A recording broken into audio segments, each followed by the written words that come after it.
থেকেই না তার সাথে আমার যুদ্ধ শুরু হয়। তাকে যতই বলি একটু আস্তে চল না বাবা, একটু আস্তে চললেই তো আমি সবটা ম্যানেজ করে নিতে পারি, কিন্তু না, সকালবেলাতে সে কিছুতেই আসতে চলবে না। সে কখন আসতে চলবে? যখন আমি সারাদিন বাড়িতে একা একা বসে বসে বোর হবো, তার কাটা তখন ঘুরবে না।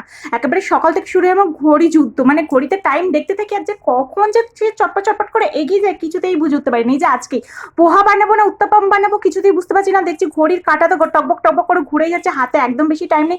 তাই ঘড়ির সাথে চ্যালেঞ্জ নিয়ে বানিয়ে ফেললাম আজকে উত্তাপাম, যে টাইমের আগে আমি সবকিছু কমপ্লিট করবো, তুই যতই তাড়াতাড়ি ঘোর না। দেন বানিয়ে ফেলেছিলাম আজকে বড়বাবুর জন্য টিফিনে একটু উত্তাপাম, আর তার সাথে বানিয়েছিলাম একটু চটপটে ছোলা। আর তারপর বড়বাবুর জন্য বানিয়েছিলাম ভাত, আর বড়বাবুর প্রিয় মুসুরির ডাল সেদ্ধ, আর তার সাথে একটু ডিমের কারি করেছিলাম। এই ভেজে ডিমের কারিটা খেতে না আমার বড়বাবু বেশ ভালোবাসে। তারপর নায়িকা থেকে আমার একটা পার্সেল এসছে, পার্সেলে তো আমি আমার কিছু শ্যাম্পু ট্যাম্পু অর্ডার করেছিলাম, ঠিক আছে, কিন্তু নায়িকা আমাকে আজকে এত গিফট পাঠিয়েছে, আর গিফট পেলে কার না মনটা খুশি হবে জানো? এগুলো না সব গিফটে পাওয়া, আমার মনটা তো তাই আনন্দ